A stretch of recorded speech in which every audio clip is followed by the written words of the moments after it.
Make sure you check out our sponsor over at 714 Tickets. They take pride in providing their customers with transparent pricing and excellent service. With 714 Tickets, you don't have to worry about hidden fees or surprises at checkout. The price you see is the price you pay. Plus, their team is dedicated to ensuring that you have the best shopping experience possible. And as a special thank you, they're offering a 10% discount on your purchase as well as entering you in a drawing for a free Halos jersey. Also, 5% cash back on your purchase. Only when you use the promotional code HEATY at checkout. That's HITI, HEATY. Get ready to shop with confidence and discover great deals today over at 714 Tickets.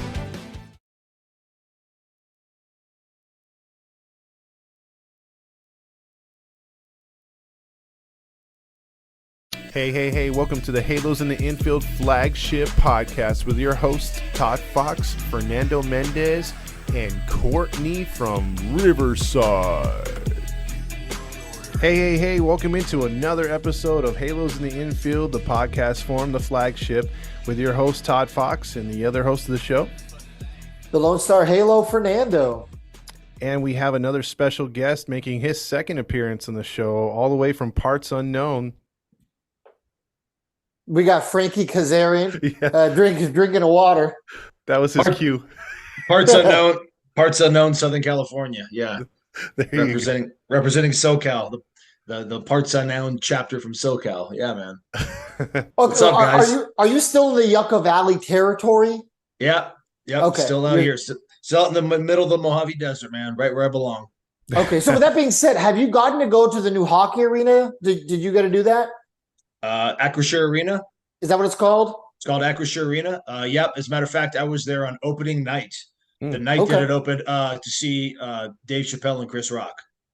Okay. Not bad. And it's a really, really cool arena. I have not been to any hockey games there, but I went there opening night. It was real cool. It's just big enough.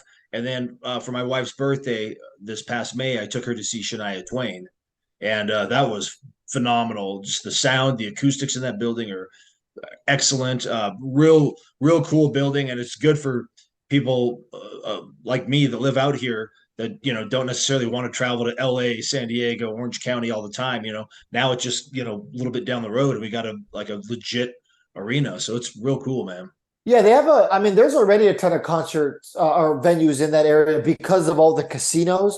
What was the premier one before this one opened? Was it probably Morongo? Casino Morongo was a big one. Fantasy Springs was a big one. That's like out in Indio, Palm Springs. There's Agua Caliente, which is another big casino. Yeah, and those are good. Just but capacity wise, those are only going to hold, maybe a couple thousand people. So whereas Acrisure is a legitimate arena and can hold sporting events, basketball games, monster truck rallies, concerts. Pretty much everything. So it's like a one-stop shop.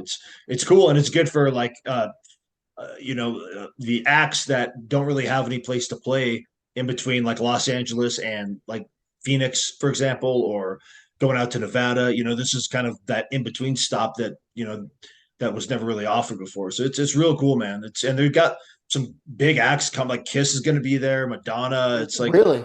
So there's how big is the arena? If you had to guess, you said it's a legit arena. So yeah. It's probably God. I'd probably say it seats maybe 15, 18. Maybe. So it's about San Diego then, because San Diego is pretty small. Whatever it's called now, Valley View. I don't know. Yeah, it's probably right around that. But the way it's set up, there's not a bad seat in the house. The sound is great. Yeah, it's on the smaller side, but I think it's plenty big enough for where it is. And it's cool, man. I haven't been to a hockey game there, but I have buddies that went to a bunch and went to the playoff games, and they said it's like the atmosphere in there was just off the charts, and it's really cool. Okay. What do you think Honda Center's at, Todd? It's like 18? Yeah, it's about 18. Yeah, okay. So then this is probably 4,000 or 5,000 less, I would say, give or take. It's like I've been in Honda Center plenty, and it's definitely bigger, but yeah, I think this is like just the right size for its location. You think there'll be any wrestling promotions that steamroll through there? I think WWE's already going. Yeah, I think they're coming out here maybe later this year, maybe November, December. Yeah, I did see that. So, and they'll do great because they do great. They used to run Palm Springs and just a tiny little convention center, and they would do good. And I think they stopped for a while just because it's probably monetarily wasn't worth their while. But Okay. like this will draw crowds from all over the low desert up here in the high desert, and there's going to be people that are out in Riverside, or even people from the bordering cities in Arizona will come up for this. So I think they'll do real good there. We were talking last time we had you on about like the golden era of baseball and wrestling that we're currently living in. But like even in the year, wrestling is doing even better now than it was. I mean, because even back then, like there was a lot of stuff like, oh, well, WWE's having some attendance issues.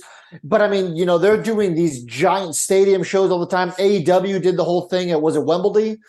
I mean, all of these shows are succeeding now, seemingly. Oh, WWE is, they're the industry standard. Of course. And and as they go, everybody else is in their wake. And that's how it's always going to be. There's never going to be another Monday Night Wars or any of that nonsense. It's WWE will be number one forever. And and they're doing great business because they've been doing it a long time. They know what they're doing. So, high tide rises all ships. So by them doing good, everyone else is going to be doing good. Impact has had a phenomenal year, just running shows in Australia and England, and a bunch of real cool stuff coming up. So yeah, they kind of set the standard, and we all kind of travel in their wake, and we all by proxy also do good business. So it's pretty cool. Yeah, my friend just went to the Detroit show there, and it was at Ford Field, I believe. It was, Yeah. SummerSlam. Pay-per-view. Yeah, SummerSlam. Yeah. Yeah. So like, yeah, he said it was a full house, 56,000 or something like that. Or Hey man, they know how to put on a show, dude. They do it better than anybody else. Yep. That's cool. That's Do you really ever cool. watch their pay-per-views? Oh man, I have not watched modern wrestling in easily a decade. Okay. It's just never on. I just never have That's it. fair. I mean, occasionally if a friend has a big match, like when Cody came back, Cody at Mania, or like if AJ has a big match, or the Good Brothers. I'm friends with a lot of people, so occasionally I'll watch a match, but I'll never just sit down and watch a pay-per-view. But Okay. I mean, just watching a match and just seeing the way their production has always been light years ahead of everybody else. But God, they've taken it to a new level. It's unreal. Just how professional it looks and how groundbreaking the technology they use is. And it's there's a reason why when you get up there, you're presented as a superstar, because they know how to make people into stars, in terms of production and the way they do things. It's unreal. Let me ask you this question while we're real quick on the topic of WWE. Yeah. And I know the answer I'm going to get, so I'm hoping maybe get a little bit more. Talk to me about part-time wrestlers and your personal opinion on guys like Logan Paul's, whose main job is to be a name and to attract people who aren't wrestling fans, right? His demographic and his audience doesn't like wrestling typically. So what's your opinion on somebody like that who has that kind of role? There's two schools of thought. Me being the traditionalist, old school guy, I parts of me that don't like it at all, because he's getting a spot that there's guys that are breaking their backs for and have been for a long time. Every day on the road doing media, and it's frustrating. And I've been a victim of that before. So on that hand, it's, like I said, the old school guy in me really is kind of like, I kind of scoff at it. The businessman in me understands exactly why. I mean, look at what first of all, the guy I think has taken to the business really well from an in-ring perspective.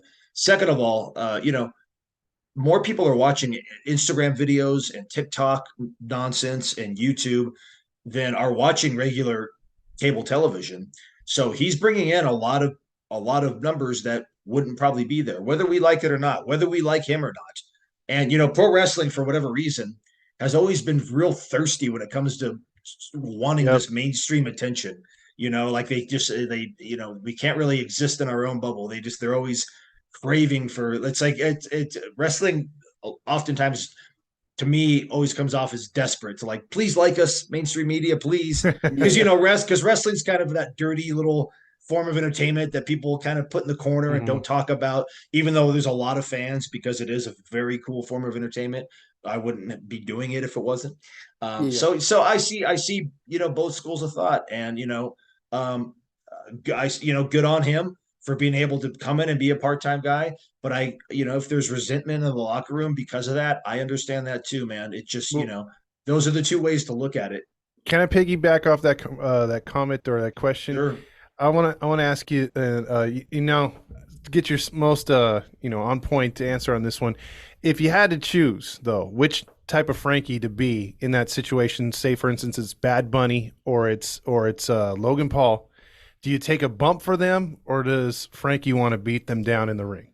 No, it's You make a heel, Frankie? Yeah. It's all business, man. At that point, like Okay. when you put the dollar signs next to the that's what you got to look at. You got to kind of look at the big picture. Okay. Put your personal feelings aside and do business. We're professional wrestlers with the emphasis on the word professional. Well, do you sneak in a chop though? I mean, look I was raised to protect the business, and Okay, gotcha. And if you're in there with me, you're going to know you were in there. Okay. And that's not just special for a celebrity or for a actor or a singer. That's every opponent. That's personally, that's the way I work and the way I always have. The way Killer Kowalski taught me to. It's called Ooh, protecting the business. It's like you were in there with me, and that's the way I prefer my opponent to work. I want to know I was in there and I was in a fight. A guy like Logan Paul, he's obviously he's not afraid to throw hands. So he might be a guy that you can put one on and he might give it right back to you, which is cool, and that makes for good TV. I'm not so sure about a Bad Bunny, but even a guy like that though, he's from what I understand, everybody that trained with him and they really said he really gave it his all and dedicated a lot of time, and you know what, that's all you can ask. If people come in and they don't take it seriously and they look at it as a joke, then yeah, you have every right to tee off on them. But when they come in and they respect it and they're all about business and they realize that they're in your yard and they're going to listen to you and listen to those that know, I have no problem with that, man. The same way that if I were asked to play bass guitar for Bad Bunny, I would have no attitude at all. I would go in there willing to learn, what key to play in, where to be on the stage, whatever you want from me, man, because that's his world. And as long as they come in there with that attitude, again, it's professional wrestling, and at this level, we're pros, so doing something like that, like taking a cheap shot on a guy just because you don't necessarily like him or what he represents, there's really no room for that in this business. But at the same time, protect the business and let them know that they're in there with a pro wrestler, and you're a pro wrestler first and foremost. Respect gets respect. I like that. Yeah, absolutely, dude. Yeah, I'll definitely say, I mean, as somebody who is a fan of the product, it does seem like both of them take it as seriously as they can, given the fact that they also have these other careers. Logan Paul with his podcast, and Bad Bunny obviously being one of the biggest music artists. When they are in there, it isn't like back in the day when I was growing up and we'd watch like Floyd Mayweather do like a fake fight with the Big Show. Yeah. Like I feel like those kind of gimmicky matches don't really exist anymore. Or like back in the day when like, was it Donald Trump punch like Vince McMahon and now he's like in the WWE Hall of Fame? Like, yeah, that's. I feel like, or Vince McMahon fighting God. Like I feel like that kind of stuff at least is kind of gone. Yeah, yeah, you're right. I mean, these guys are in there and they're having matches, and they're, like I said, they're for better or worse, they're taking bumps and getting physical. Yeah, like that type of stuff, like the Trump thing. That's so ridiculous. It's so hokey, and things like that are what give pro wrestling that that stigma of being corny and kind of silly. When you see a guy like Logan Paul, who's not for nothing, he's one of the top combat fighter in the world, however you want to look at it. When he's out there and he's having matches with top talent like that, you have to respect it. Yeah, they're pretty absolutely. They're pretty ripped. They're not like Pete Rose getting dressing up like the San Diego Chicken and getting slammed by Kane and stuff like that. So. Yeah, that's the entertainment part of the sports entertainment, I guess. Yeah. Who it's entertaining. Oftentimes that stuff is done for an audience of one, but I'll kind of leave that at that. I think we know who the one is. Yeah. Yeah. So I listened back to the original interview, like I'd already said, and you had mentioned going to spring training in Palm Springs and how that's really like the root of your Angels fandom, if you really had to pinpoint it to one thing. So you mentioned that you used to go there with your parents. You know, your dad would sometimes pull you out of school, and you would go there and you get autographs from some of the players. Do you still have any of those autographs? And if you do, which is your personal favorite? Like if your house is on fire, and obviously you grab the stuff that your family members, stuff like that. Like, and you can only save like one or two baseballs. Which one are you getting? So yeah, that's all true.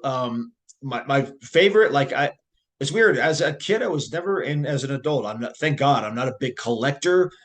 Because I have OCD about it, and I'd be obsessive, and my house would be a mess, and I would have stuff.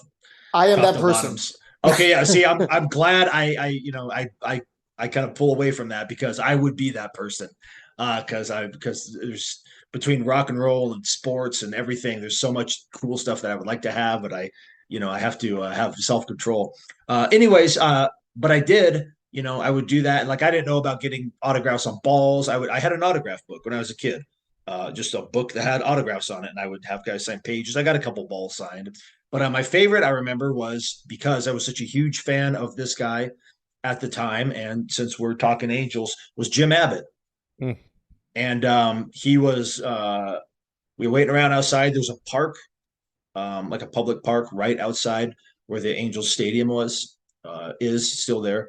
And saw Jim Abbott come walking out with his bag, and me and a group of like 8 kids rushed him. And I always thought he was so, just because that was, I had so much respect for the guy. It was, for those that don't know, Jim Abbott, famous one-handed pitcher. If you can wrap your head around that for a second, and the guy was good, like really had a couple real good seasons. So like I was like, wow, Jim Abbott, he was like a superstar. And ran up and he signed my book, and I still have that. In fact, I just ran across it like 6 months ago. So that would be my favorite, just for the nostalgia of it, and because at the time he was like my favorite Angels pitcher. Nice guy. Yeah, he was nice. I think he was just trying to like get out of there, but he was, Yeah, okay. He was just kind of like, yeah, he was just signed for everybody. There wasn't a whole lot of us, but he signed for everybody, and and was on his way. But I just remember thinking, like, I remember running over to my parents, like, hey, I got Jim Abbott. Like, oh, that's so cool. So, I mean, my favorites back then, even though they weren't Angels, were Canseco, McGuire. I was a huge Canseco guy. So, like, I mean, that would have been the be all end all for me. But in terms of Angels, I tried to get. It didn't matter who they were. If they had an Angel jersey on, I did. If it was like a bench coach or like a bat boy, I would an autograph would have made me thrilled. So that was that's my favorite, just because there's that memory attached to it, and I think back with fondness on that one. I have a Jose Canseco signed baseball card, and I have a Mark McGuire signed baseball. Actually, I have a little Gold Glove replica too of Mark McGuire. I've since got a baseball signed by Canseco.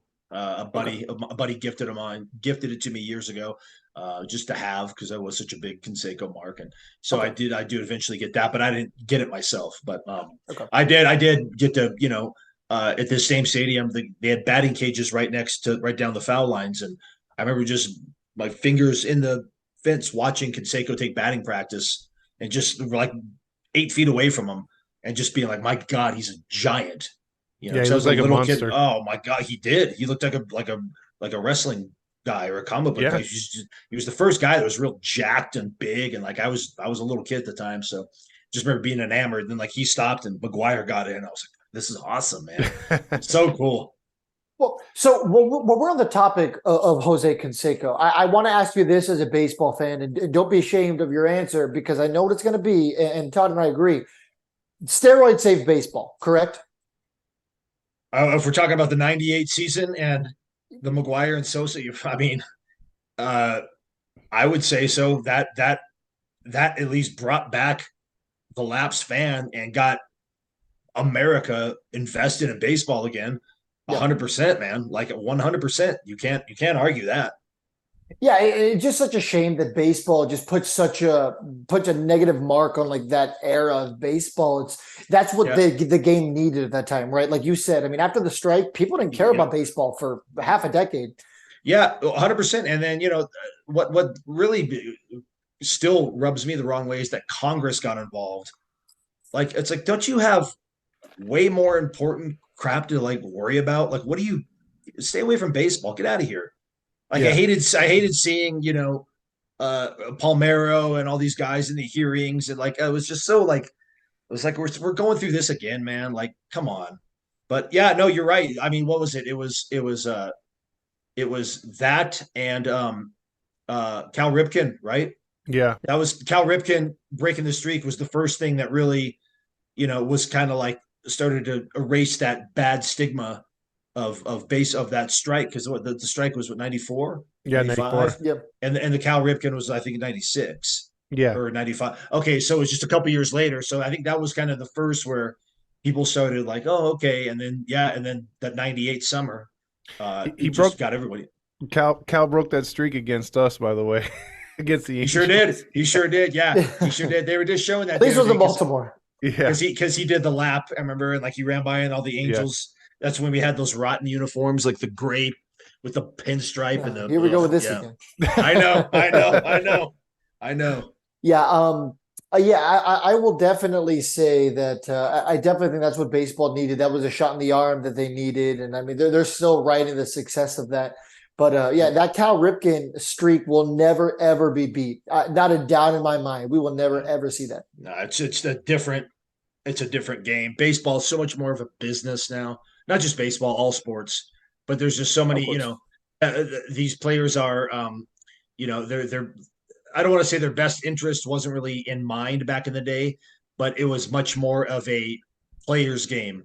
And what I mean by that is I think players had a lot more control of, I'm playing this game, the Yeah. same way like Nolan Ryan would, like, when a coach would come out, he's like, you're not taking me out. That stuff doesn't happen nowadays because of analytics and a variety of other reasons. Most of them are good too, but it's just the game is so different and it's played so different, and players just aren't built like that anymore, man, physically or mentally. That's a perfect segue to this question that I wanted to ask you. So let's talk about Anthony Rendon for a second. Okay. So in no way We have to. That's my point. He said exactly what I was gonna say. So Oh boy. I'm not expecting you to give us like a promo style call out for Anthony Rendon. I call him number 6, by the way. Yeah. You want to speak his name, or is that? Yes. Yeah, right. Yeah. Number 6. So he's constantly dealing with injuries. Okay, yeah, we get that. And no one understands never-ending nagging injuries like professional wrestlers. So what advice would you as a professional wrestler have for athletes who have these never-ending nagging injuries who don't want to miss time? Because in the wrestling business, it's very much the nature of the business is you can't take time off, significant time off, right? Because you'll get replaced. You're worried about the fans forgetting about you or whatever the case is. What's your advice? Well, again, the last thing we want to do is you just said it, is take time off, because in our business, out of sight, out of mind. And there's always somebody nipping at your heels waiting to take your spot, and that's any spot on the roster. So, we're better now, and we're now in the day and age of guaranteed contracts, which is a blessing. The guys I watched growing up, my heroes, guys like Bobby Eaton, Jerry Lynn, those guys were certainly not under guaranteed contracts. They were, no play, no pay. So those guys couldn't afford. So they dealt with nagging injuries, and over time that's going to build up, and it's really going to affect your quality of life after wrestling. With baseball, I understand. I mean, I'm certain a lot of these guys, if it were up to them, they'd be back on the field in a couple days, but they're at the mercy of the medical staff, the team doctor, management. There's probably a lot of political stuff, involved. In terms of a guy like Josh Hamilton, I'm sorry, Anthony Rendon. Boy, I mean, I don't know, man. We'll talk about this later. I don't know if he's a victim of being an angel who is snake bit, because it seems this team for the last several years has been so damn snake bit, whether it be by just injuries or bad fortune or just a variety of things. I don't, and I can't, I have no inside knowledge on this, but from an outside viewer, just a fan, just a baseball fan, because that's all that I am at the end of the day, just like you guys, just like everybody else listening. For me, watching Rendon, even when he's healthy, always seems like he's mailing it in. Yeah. And he has since that, what was it, that 19 season he had with Mhm. Washington. When they won the World Series, yeah. Again, maybe I'm reading it completely wrong. Maybe that's just the guy's demeanor. Uh, I have always thought that the guy looks very unmotivated, looks like he could care less, realizes he has this giant contract, is giving as little effort as possible. But that's just me making a judgment and an assumption as a mark, as a fan. And I know I hate that when fans do that about me, but it's just that seems to be the consensus. And I don't know what your guys' take on it is, but that's something that's bothered me as an Angel fan for the last couple of years. My dad said, "You look at the way he bats. He looks like he just doesn't care. It looks like a Sunday beer league type swing." Yeah. And, and he doesn't like try to, hustle plays out. And, my dad says there's some things that he looks like he does right. And then there's some things that he just looks just off. And I don't know, me and Fernando just been frustrated because when he first came over here, he said when we had the old training staff, like, "Hey, these guys don't do what we did in Washington. They do weird, type of training. They don't do yoga. They don't do, the more progressive type exercises or workout regimens." And then we got the new staff. And like you said, though, it seems like we haven't gotten the new staff because we've had fans ask us, have we changed the training staffs? Because we're still getting the same multitude of a rash of injuries at the wrong time. Yeah. Um, yeah, I thought this as your dad thought. I thought the same thing. I always thought his stance was real lazy looking, and the frustrating thing is like sometimes there's those flashes of brilliance, like Yep. great plays made over at third that no one else could have made, or like a clutch hit, or situational hitting. It's like, oh, Rendon at least, or he's. I will say this: he's a very good base runner. He's not, but not a fast guy, but Very smart base runner. very high IQ in terms of running the base. Yeah. And so like, those flashes, but God, those seem like they've been few and far between. And the injuries, it's like, I don't know if you want to label them as injury prone, but it just seems like an injury that would keep a guy out, 7 to 10 days keeps him out for 30. Yep. And again, this could be my frustration talking, but it seems that way. And it kind of always has with him. I think the thing with Anthony Rendon that triggers me really is the fact that, I mean, there's valor in being on the field. And I understand that there's times where it just isn't possible. A lot of the times when people mention the worst contracts in Angels history, guys like Hamilton come up, guys like Pujols come up. But the thing with let's think about a guy like Albert Pujols specifically. He was never like missing significant time. I think he had 1 year that comes to mind where he missed like the last month of the season because of the plantar fasciitis. The foot, and then, yeah. And then there was one other year, right, Todd? Like he missed like the middle of the season. The like second season. Is that what it was, 2013? Yes, mm-hmm. 13, yeah. So, I mean, we're talking about 2 out of 10 years where the guy missed, maybe a combined 60, 70 games. We have to combine Rendon's couple seasons here to even get 60 or 70 games. I know I don't know what the number is, but I read it a few weeks back of how many games he's played while he's actually been in. It's astonishingly low. Mm-hmm. Oh, yeah, absolutely. And it's crazy because, all the fans of ours are always like, well, we just need to cut him. It's like, you can't DFA a guy who's owed $115 million. You're still going to pay that money. That's too big of a hit. If we're talking about a single year, which is $38 million, still a lot of money. But we've seen the Angels eat that with Pujols and Upton. But, I mean, $115 million, that's insane. Yeah, that's what people just don't understand. That's the layman's, I'll just get rid of them. Well, it's not that easy. But yeah, like, the only 2 times I've seen the guy like fired up is when he went after the fan. Yep.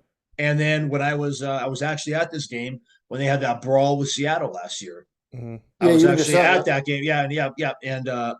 And he was fired up in the middle of that throwing punch. It's like, God, where's that passion and that electricity on the field, man? So I don't know, man. I don't know what the situation is going to be with him come into the year, or I mean, with him and a variety of other people, who knows? But we'll see.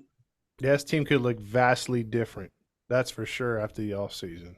It wouldn't be the worst thing if it did, Yeah, that's true.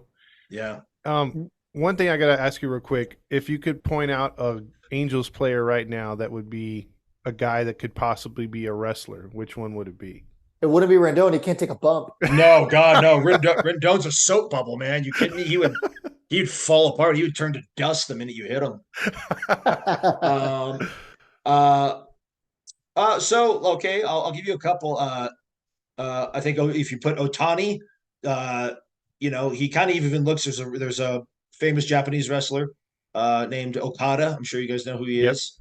I know Okada. I'm friendly with him. He's a great guy. I always thought they kind of looked similar, and Otani's got like deceptive size.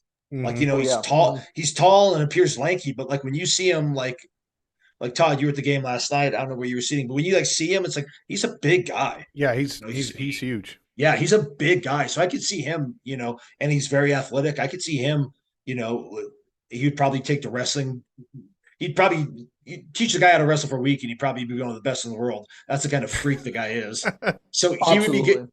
He would be good. Trout, I think, is the size. I don't know if Trout has the temperament for it, but right now, a guy I think that would be good intense wise and just feeling it would be Mustakas. Yes. He's kind of got that. I think he's the most intense player we have right now, and I think been a great addition for on field and clubhouse morale and fire.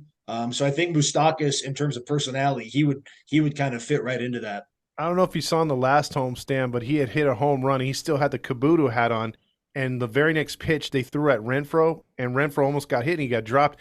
He jumped on the railing and yelled at the bench and was like, if you're going to hit someone, hit me. Yeah. Like, Well, he had the hat on still? Yeah, he still had the hat on. Great. That's great. That's great. Dude, Mustakas versus Kevin Owens. That'd be a good match. I feel Oh, like yeah. they're like very similar built, Yeah. same kind of body style. He Yeah, has that he's- face on the Jumbotron, too, when you see his face when they pop Yeah. it up there. Oh yeah, he's not smiling or anything. Nope. He looks, yeah. He's a guy. If I had to, if I was out drinking, and needed one angel to back me up, if you're going to go into the alley and get into it with some guys, I'd probably take him with me, man. That's There fair. you Yeah, he's an intimidating dude. Do you Yeah. think Mustakas is a guy they should bring back? Because he's obviously on an expiring deal here. I mean, again, going back to what we were just talking about, how the team could look vastly different next year. I think there's so many things that factor into that. It depends on who we have, who we don't, who's healthy, who's not. Again, certainly wouldn't be opposed to having. He's a guy that, and I was talking to my mother about this the other day. I was like, there's guys that, you got to look at what they bring to the table, and it's like, they hit for average, they hit good against left-handers, they hit, they utility players, whatever. And I said, there's a lot for, what we don't see, what a guy brings to the table in terms of how he can lead, how he can mentor, how he can fire up. That's the same as a pro wrestling locker room. There's a lot of guys that, what you see on camera is only a part of their skill set. What they're doing behind the scenes in terms of advice and mentorship and being a leader and helping out, that adds value to you. And I think a guy like him has a value in that because he is kind of that veteran that has been there and done that and can help, the younger guys coming up. So he's certainly not a guy that I would be opposed to keep. Who knows what that's going to look like monetarily or in terms of how it affects other business, but I wouldn't hate it. Well, he can't be any more expensive than Rendon over at third base. So, Certainly not. Certainly not. No. and you need some backup in that sense because, obviously of Rendon's availability. I think Mike Moustakas, he's proven that he is a leader for this team. The guys seem to speak very highly of him. And Todd talks about all the time on his post-game shows, how crazy is it that both Mike Moustakas and Zach Neto are the two leaders on this team, neither of which started in this organization this year. That's now that you bring that up, that is crazy. Hell, Moustakas was he was one of the guys that pounded on us in 14. Yep. Yeah. When he was the Royals, he had a great series against us. So now here we are, 9 years later. And he's one of our leaders and got it right now, especially right now when we're, kind of in dire straits. I'm glad we have a guy like that. Yeah, exactly. Yeah. Oh, by the way, one question I want to ask you too, you were sitting down the third base side, right? Or left field? I'm sorry. Yeah, third base side, 107. Yeah, right, like kind of right beyond third base, right where the net stopped, basically. Okay, so I was arguing with my girl, and she's like, "Well, I think he gave a good effort. Gritchick trying to make the catch." I was like, "He should have played it on a hop." What do you think? Oh, the one that went behind him and started Yes. everything. Yeah, Yeah. yeah. I was real close to that. I mean, Okay. I was real close to that, and I think I guess maybe a great effort, but very I think not a veteran play. Mm-hmm. Like I think as a guy that's been playing outfield, you know the ones you're going to get to and stop, and you know the ones that you just have to eat, let it bounce in front of you, get in front of it, get that ball back in. And I think that might have been an instance of him trying to be a hero, but not using his better judgment. I think you're 100% right. If that ball would have got on a hop, 1 run scores, gets it back in, who knows what happens, you know? Yeah, true. Yeah, Okay. that was I don't think that was you know, a veteran outfield move at all. I think he should have let the ball bounce in front of him. Yeah, he Okay. had no business even trying to make that catch. I mean, I was watching from home, but man, Yeah, that, when I looked up on the screen after I was wiping the tears away, and I looked up on the screen and I was just like, man, what was he doing? Yeah. It yeah, was he was just like 3 or 4 feet off. Yeah, because that was the thing. It was the high of Moniak's catch before that just brought oh the house man, down. oh, it was so, like the range of emotions. Yeah, exactly. Yeah, there was like this finally I don't know if you got this, but there was like a lethargic and kind of frustrating feeling in the stadium all Mhm. day. From when I got there, and just kind of but we started getting a few hits, and that Moniak catch it was electric, Oh yeah, and it all was the Giants fans, electric. they just sat down. They were just hunkered down. We were Yep, cheering, and it was yep, nice. But yep, that play by Gritchick, it just let the air all out of the balloon. 100%. And it was downhill from there in a major way. Yeah. So let's talk about Carlos Estevez. So he's been great all year up until his last 2 appearances. He had the one against Seattle where he blew his first save of the Oh, year. that was fun. Yeah. Yeah. And now we had yesterday where he failed in spectacular fashion. Okay. Should he continue to be the closer at the moment, or should they change his role for, a couple games here to find his footing? Again, being an old school guy, like I was talking about, I'm an old school guy in baseball too, and I would be of the mindset of, yeah, let's shift your role, because obviously the guy he's struggling with command. He's throwing a ton of balls early. That's what happened in Seattle. That's what happened here. And then when he does throw it over the plate, guys are just lighting him up. But we are now in the day and age with athletes, especially, that doing anything like that is considered messing with the guy's confidence. And then, it's, and, the management and the team is going to get backlash for that. So it's almost you're damned if you do, if you're damned if you don't. I would I think that, maybe shifting the guy to another role might light a fire in his ass, I've been, in his mind, I've been your guy for, what do you have, 24, 25 straight without a blown save? More than Yeah, anybody in something the like that. bigs. It was More than 24. anybody in the big, yeah, Mhm. more than anyone in the big leagues. And 2 saves blown. You're going to take me out. Okay, I'll show you. And now he comes back better than ever. Again, I don't think that'll happen. I think if they get a lead, they'll put him back in. And God, I hope he gets right back to it. But it's just like, if the last two, if Seattle and San Francisco are any indication, the guy just is having a lot of trouble with command. I'm sure he's, throwing and working on it, and with the pitching coach and trying to figure out what's going on. Because I mean, I'm obviously nobody's going to feel worse about this than him. But switching it up, I think, wouldn't be the worst thing. I mean, what do we got to lose at this point? That's true. Yeah, exactly. Especially with, I mean, you have Lopez who you traded for, in the Lucas Giolito deal, and he's been doing great for us. So, it's not like you don't have a plan B who's a very good plan B. But, man, I'll say this. Estevez has looked awful these last 2 outings, like nothing like we've seen out of him all year. He was one of the most dominant closers in baseball for the largest chunk of this year. But like you said, leaving balls over the plate, too many early walks, coming around to bite him. Yeah. Oh, go ahead. Oh no, you guys mentioned Giolito. I think is he starting tonight? Yes. He is. What's been your guys' take on him so far? I liked his first start in Toronto, but I really thought the Angels missed an opportunity not to start him on that Sunday in Atlanta because he gives up the home run. Atlanta was quiet until that game. The humidity was high. The balls were going to be flying out, and he was the worst pitcher to start in that environment, and he got slammed for it. I think he's going to be. I think he's Was going it to be 9 earned better. runs? Yes, I think he's going to be better when here at home tonight. But that was just a bad move.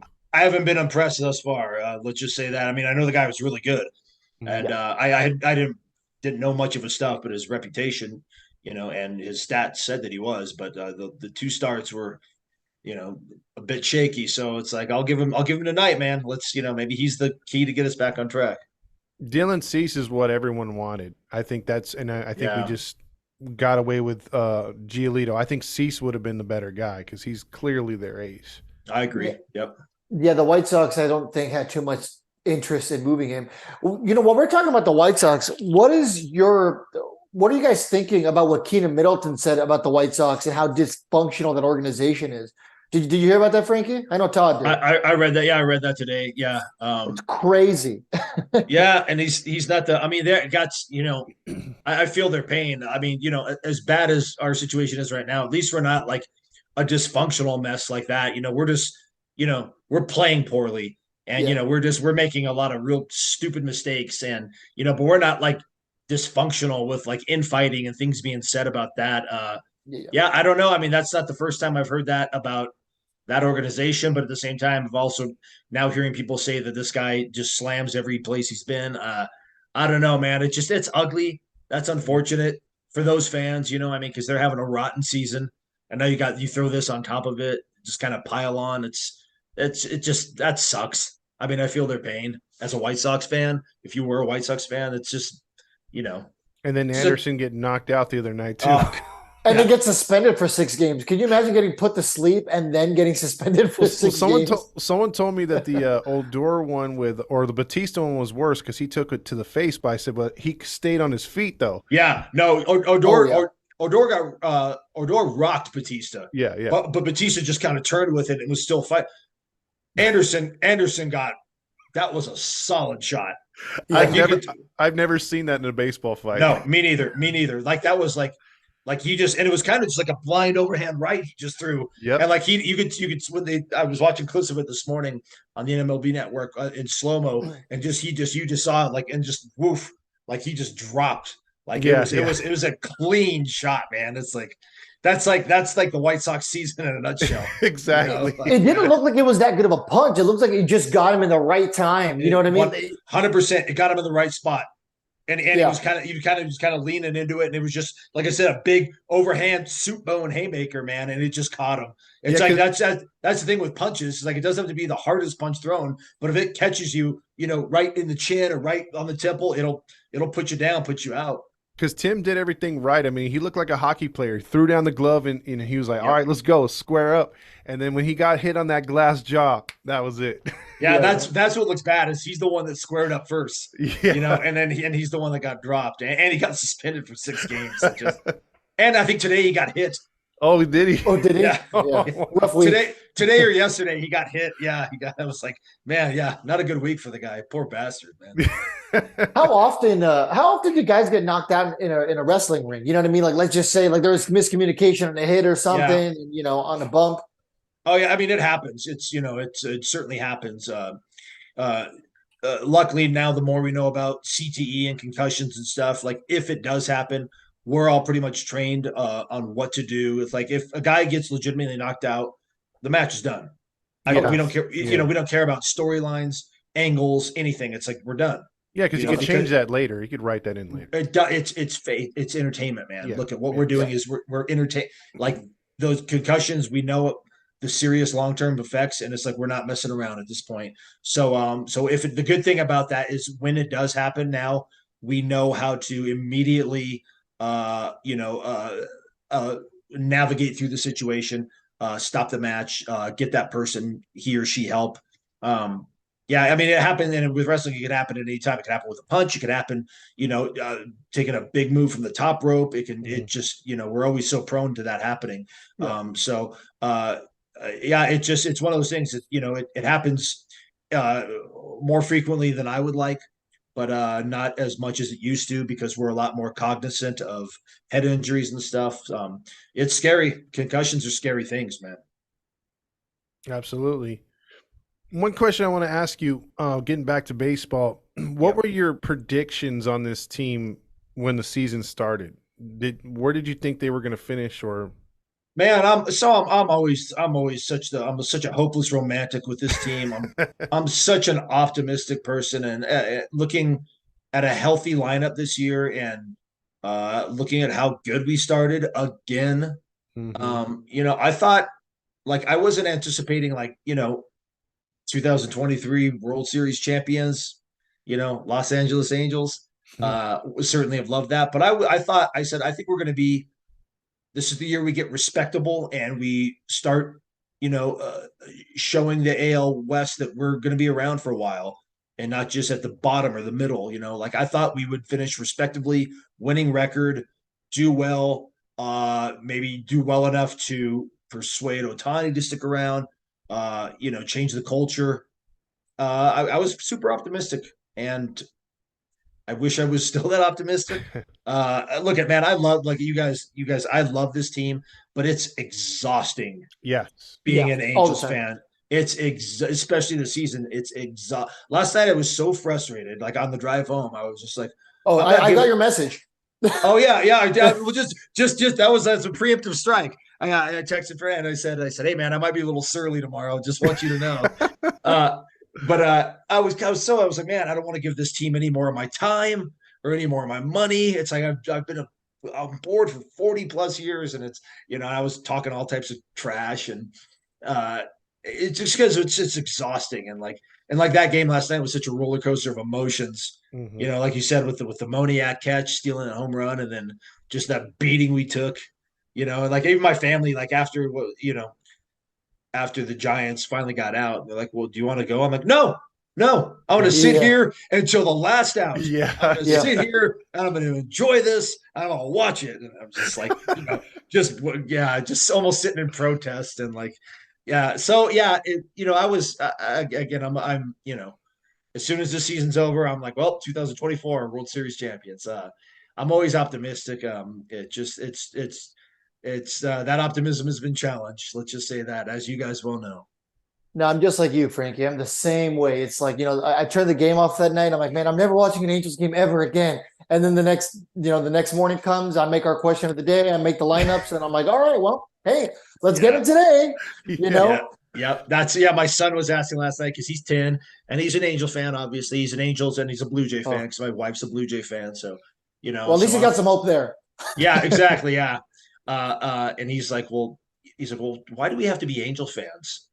And I'm like, because there's no because I'm like, because my dad was an Angel fan and a Dodger fan. My mom's an Diana Angel fan. I've been an Angel fan. Look, bud, you don't have to. You can cheer for whoever you want, except for the Yankees. You could be a fan of anybody you want.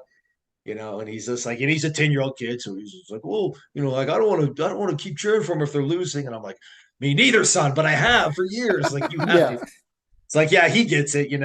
But he's trying to figure it all out and figure why his dad in his mid 40s is going crazy because his baseball team lost. I think too when I do the post games at night, I'll get people calling in, or they'll do on the message. I'll read the messages, and there's a bunch of like 17-year-olds or 18-year-olds or 16-year-olds, and they're like, "Man, I thought this was going to be the year they get into the postseason. I was too young to remember when they won the World Series or when they were even Yeah, good." It's like, oh man, I feel bad for them. I know. That's yeah, like it's. I mean, God, what 21 years ago?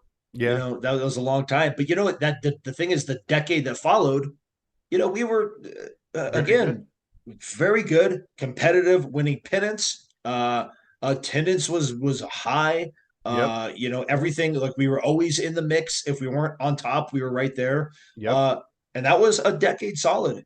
Yeah. And since what 14, it's not been the case. Nope. So so I could see that with young people, if they've been watching for 10 years and they are, teenagers, they probably were too young to remember when the Angels were, a good top team in the league. Yeah. So let me ask you your opinion on Phil Nevin. Now, I understand that with managers, you can't just give them a 1 year situation to come and leave because they truly need to build a culture from the ground up. With that being said, we've now gotten to see a full year of Phil Nevin. It'll be a year and a half by the time the season's over because I don't think he's getting fired now. So with that being said, do you personally, you Frankie, believe that Phil Nevin is the answer, or do you think this team needs to look elsewhere? I believe that. I mean, part of the reason we're in the situation we're in is because of we've had coach changings and management changing and upper management changing and like GM, a lot of that in the last 10 years. And a franchise is only as good as its front office and as good as its upper management and as stable as its upper management. So you need to have that in place.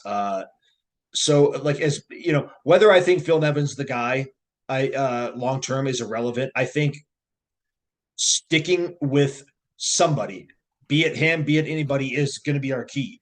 I was, the Madden thing kind of came out of nowhere for me. I don't know if you guys have any insight to it, but I don't know if he was a scapegoat just because, that was in the midst of that 14 game skid and they needed to make a statement. But that I was not expecting that. I was real happy that Madden was coming back. I know some people weren't, but that was different. That was triggering to me. So I mean, I can't off the top of my head think of somebody that would be a guy that you could put in here and would be the guy to coach this team.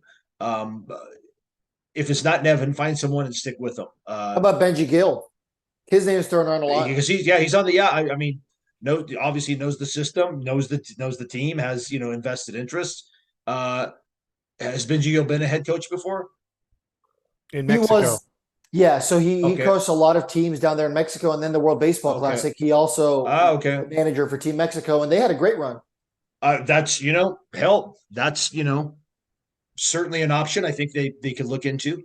But again, like when you only give a guy a year, 2 years, 3 years, it's like we said, we need to create that culture and we need to create stability. I'm not as much of a Phil Nevin hater as a lot of people are. I think he's doing what he can with what he has, especially the snake bit hand he's been dealt. I'm kind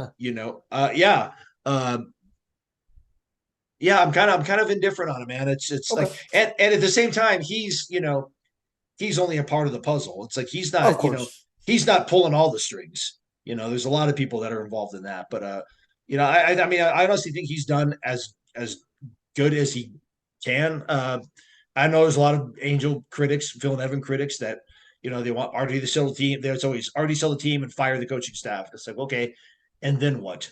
It's always like it's always like in wrestling. It's I got an idea. I should win this match. Okay, and then what? It's like you got to look further. It's like that's not going to look like Artie selling the team or firing the coaching staff right now. What does that solve? You got to look 3 and 4 layers above that. So. I'm definitely on the Artie should sell the team train. And the reason for that. Oh, me too. Yeah. And the reason for that is because I truly feel like. I think he froze right now. Well, until he comes back right now, I'm my opinion on it too is I'm on the Artie sell thing, but I felt that with the managers, and the GM, they all have to be on the same page. And I think that, when Perry had inherited the job of GM, Madden was Epler's guy, and so I think he was looking to get rid of him whenever he could. And Nevin's kind of his guy, but I don't think Nevin's Artie's guy. And I think for a successful franchise, like if you look to Houston or Baltimore or any other franchise that's rolling right now, usually the GM, the manager, and the owner are all on the same page. And that synchronicity, yeah. Yeah, and like you said, there's a direction in the overall scheme of things where they want to be, and I just don't think there's that direction for the Angels because the Ohtani cookie has to crumble first to know where this team's going to be in the next couple of years, and then couple that with the Perry issue and the manager and just a bunch of stuff going on, right? Yeah, you're right. I mean, again, like, we all breathe a sigh of relief when we got the news that Artie was going to put the team for sale, and it was Mhm. like the happiest day for an Angel fan, and then obviously that didn't happen, and now, especially in the midst of this slump we're in, people are screaming from the rooftops about that. But yeah, like, and then you're right, it is that it's either do that or get a GM and a coach and upper management that are on the same page. Like it's either that or just continue with years of mediocrity and no postseason and people. Like how embarrassing is it to like anytime I talk, there's not a whole lot of wrestlers that are baseball fans, but a couple Mhm. of them, like Brian Myers, is a big baseball fan, and it's always just like, yeah, you guys best players in the league, and you still haven't sniffed the playoffs. It's like, I know, it's embarrassing, man.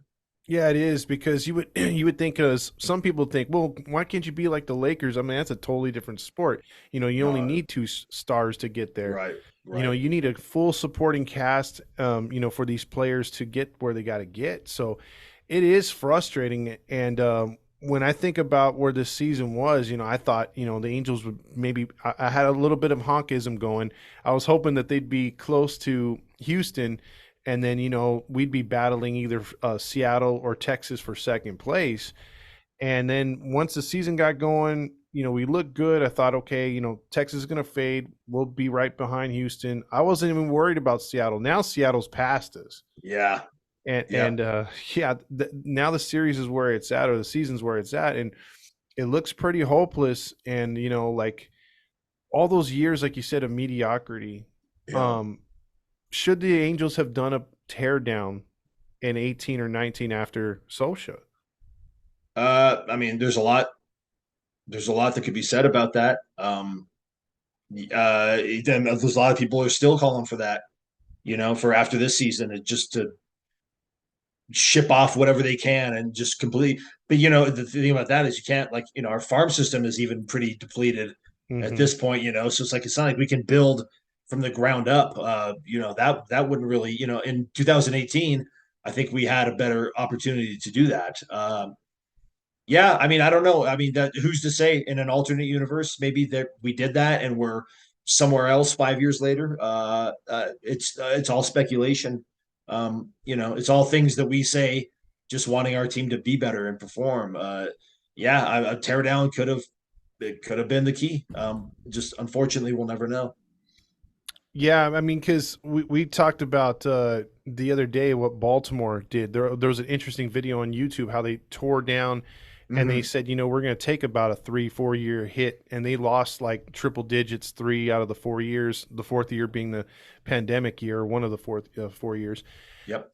But the players they got, and like you said, if we're mediocre, we're not drafting high. You know what I mean? Yeah. We're not getting the best prospects. The Orioles did, and it's paid off. They're Yep. like one of the best teams in baseball. Look at them. Exciting, fun to watch. Big numbers at their games. Atop of that division, which is a real tough division. Yes. It worked. Obviously, that formula worked. So maybe there's something to that. Obviously, Mm-hmm.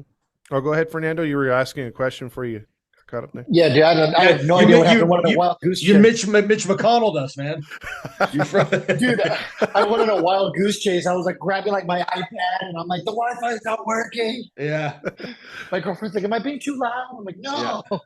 The Wi-Fi cut out.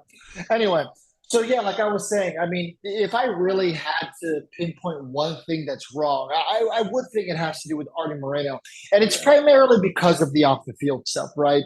It's the not paying his stadium staff during the pandemic. It's the mistreatment of the minor leaguers, and what a lot of people don't realize, mistreating minor leaguers directly affects them turning into productive major leaguers. I mean, look at these teams who are notorious for treating their minor leaguers correctly. The Astros, the Dodgers, well, what the Pirates even. What do these yeah. teams have in common?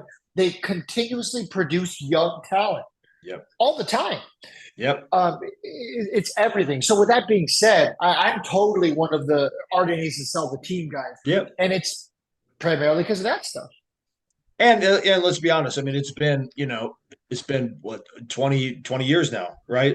I mean, I think he bought the team in 2003, and Yeah. other than those first couple years where we already had a good team, good management in place, it's been devoid of that for the last decade. And, like, I mean, obviously he's not so attached to it that he's never going to sell it because he put it on the market. So Yeah. it's like, we can only hope that that's the case, and that we get, like we all miss at this point, we all miss the Autries. Hell, we miss Disney. We miss, like, it's just like, it's, yeah, because he's the third owner we've had. Um, I just, I want someone that wants the best for this organization. And it's again, it's hard to believe that he does because of the choices he's made the last couple of years. Yeah, it's Yeah, been Todd talks all the time about how like we always used to be angry about the Disney days, and we always used to be like, "Oh, Disney's horrible," and now we would love that back. Sure, we long for those days. Yeah. yeah, because finding out everything we knew at the time, I mean, you didn't have the internet, you didn't have social media.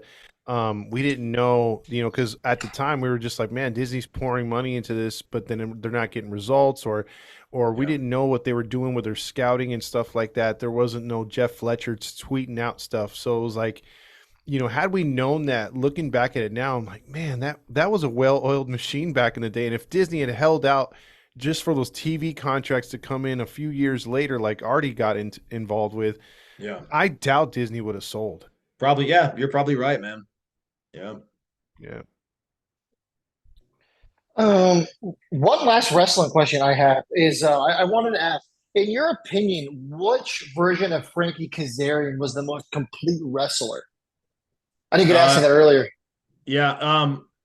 I mean, I have to say the current one because the current one has 25 years of experience under his belt, Okay. like, and uh, my style, I was always real smart about my style being such that it's something that I could do. Like, I'm not doing anything that there's nothing I did 20 years ago that I still can't do in terms of acrobatics or high flying or anything. Like, I've always kind of like, uh, prided myself on having a style that I'll be able to do for a long time. And, again, that's the experience is trumps everything. And, 25 years of experience is the most valuable asset I have as a pro wrestler. So, right now I'm the most well-rounded I've ever been, because I'm healthy. I'm still at the top of my game physically, and I have a lot more up here than I ever had before. And that, I think, makes me more well-rounded than any other time in my career. So if you were offered, let's say like either on a show, a television show or a series, or maybe even a movie as a stuntman or to be like a wrestler background, because maybe the main actor is a wrestler, would you walk away from pro wrestling to do the acting or the behind the scenes stuntman type thing? Oh, would he go Hollywood? Yeah, Yeah. yeah. I mean, it depends on what if that were like a long-term option, like, there's still things I want to accomplish at pro wrestling, but at the same time, I realize I have a lot more years behind me than I do in front of me, and I love the stuff I do in the ring. It's my passion, it's my heart. But having said that, I don't want to do it forever. Mhm. There is quality of life after pro wrestling. So, if that was a viable option that presented itself, it's something I'd seriously have to look at and consider. Right now, I think I still have a lot of gas in the tank, and I want to kind of, I want to kind of ride till empty, and then hopefully when I'm empty, that comes along, something like that, and I can, go off and do something else. Yeah, because I was just gonna say, I mean, you're a pretty chiseled dude, and you look good on camera. So, like, if you work a stunt double or stuff like that, Yeah. or I mean, I've done some theatric stuff. I've done a lot of shows and a lot of, small parts in movies and stuff. Being out here in SoCal and having Mhm. that opportunity, and I still have a manager and an agent and someone that kind of, I don't really pursue it as much as I probably should, but that's kind of always there in the back pocket, and something I you know, uh, can get more aggressive about pursuing those type of things. And, maybe I will, but like, seems like every time I do, wrestling gets real busy for me. I mean, I've oh, been busy. I've been busy for a long time, but, if there's ever like a lull where it's like, a couple weeks where I'm not on the road, it's like I'll try. It seems like as soon as I try to veer off into this lane, wrestling brings me right back, and just, all these other things I have to focus on. So it's kind of how it's always been my career. All right. So whatever Marvel movie you get into, just give us a heads up which one. Okay. 100%, man. Yeah, I would take. I'm a Hey, fan. I'm a fan of the MCU, man. So I would take it. There you go. hey, that opens up an interview for maybe we can get him on with Brian. Oh yeah, that's right. Yeah, so the head of Marvel Theme Entertainment, Brian Crosby's a big fan of our show. Oh, cool. So he's actually coming on at the end of the month because he's turned into a good friend. And I was asking him, like, have you ever met Scott Spezio? And he's like, no. And I was like, well, do you like Scott Spezio? He's like, yeah, of course. He's a hero because he doesn't too. So I just texted Scott Spezio, and we were at a game with him one day, and now he's coming on, and he's going to teach all of us how to draw the rally monkey. Oh, that's cool, man. Yeah. Oh, we'll have to be on together at like a big year-end show or something, man. We'll have to, yeah, you guys have to make that introduction. We'll have to bridge that pro wrestling There you MCU go. gap, man. Hell yeah. Because I mean, think hey, Batista did that, right? we gotta Yeah, have him, right. we gotta have him draw you because we told him to draw Mustakis as the Hulk and Mustakis Smash. So you have to Yeah, come up yeah. with a character. So That's great. Hell yeah. I'm on it, man. I'll be All right. thinking. All right, cool. Oh God, I forgot what the last thing I was going to ask was. Now I'm having a brain fart. Well, the interview You were gonna ask if I can close out a game, since Stab my chances are probably as good. well, no, actually, That was the indication. we were going to ask you if you could hit with runners in scoring position because that's what Okay, this well, team. Yeah, that's really what we need. Oh god, yeah. Again, at the same time, man, like I'd put my chances just as good. Depends on who's pitching. Let's just say that. All right, we got to get Frankie in the batting cages for sure, man. Yeah, let's do it, man. Now I remember what it was. Okay, so in closing out here, so let's assume that we don't make the playoffs. Let's assume that Shohei Ohtani walks during free agency, Mhm. and we're left with probably not too much. Obviously, we're going to have Zach Neto, Reed Detmers, Sandoval, those younger guys, the young core. Is it time to truly tear this thing down to the studs of the organization if all that comes true? Yeah, while you were Mitch McConnell on us, Todd and I were talking about just that because he was asking about people saying that we should have done that after Social left, and I said there might be something to that. And again, yeah, there's talking about the organizations that have done that. Obviously, in a lot of cases, it's been successful. And though we wouldn't want to see a lot of people go, and we wouldn't want to see the cleaning of house, sometimes that's needed to kind of light that spark under an organization. Again, we're reaching kind of the point of no return where drastic times call for drastic measures. I think these are drastic times. When we're looking at a 10-year playoff drought of not even coming close, and when's the last winning season we had?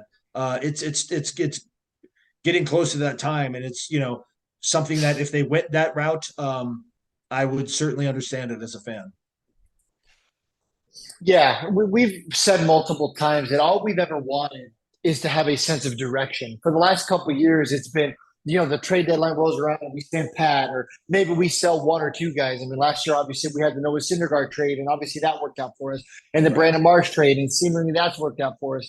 So with that being said, this year it was nice that at least they went all in. They grabbed the poker chips and they threw them in the center. And that's what you have to do with a guy like Shohei Ohtani, right? You want to prove to him that this is a place where he can stay for a long-term period of time. And once we boil down the fact that we're Angels fans, there really isn't much of a reason for Shohei to stay, if we're being honest. Because at the end of the day, there's a lot of Ohtani fans out there, but I'm an Angels fan. When the Ohtani fans are gone because he's on the Milwaukee Brewers, I'm still going to be here. We're still going to be covering this team. We're going to be, we're going to be thanking our sponsors. We're going to be doing all that kind of stuff. But it doesn't change the fact that, it might actually be nice if that world comes to fruition and we do sell off and we think to ourselves, you know what, Zach Neto is the future. We're going to build around guys like that. Yeah. And we go from there. Because I hate this we're going to retool. We're going to retool. It doesn't work, and it hasn't worked. That's a great point, especially about being, an Angel fan, not an Ohtani fan. I want to see. I love that my son got to grow up watching Mike Trout play and watching Ohtani play on the Angels. It's great. And I love both those guys. Same thing though. Once those guys are gone, and Trout hopefully wins a couple World Series with us, But once they're all gone, we're still going to be Angels fans. And like I was telling my wife last night, it's like, even when you gamble and you go all in, sometimes you lose. Yeah. That's just like Angels went all in, and that's everyone's joking. It's like, oh, they went all in and they've lost 7 straight. It's like, well, that's kind of what happens when you put your Yep. chips on the table. That you're not guaranteed anything. That just means that you're doing everything you can to win that jackpot, and we did everything we can to win that jackpot. It just, assumingly not happening. As you were talking, I was thinking Kenny Rogers the entire time. You got to know when to hold him. No one to fold them, no one to walk away, no one to run. And it's almost time to run, man. Exactly. Yeah, it's really tough, and Yeah. we are what you would probably consider arty haters, sure. So with that being said, I'll definitely tip my cap to him being willing to go all in with this quote unquote unfinished business. So I'll give the devil his due. Yeah, He yeah, at they did. least They was did. willing. Yeah, there's Manassian said that like they told him money wasn't an object. I don't know if you guys saw him up in the booth the other day with Gooby, and they were talking, and he said like what they told him, spend, get what you need, and they did, and it hasn't yielded results yet. It's like playing the stock market, I suppose. Yeah. You Yeah, take a chance. It either works out or it doesn't. right. And the Exactly. long-term effects won't be seen for a couple more years. That's exactly it. Yeah.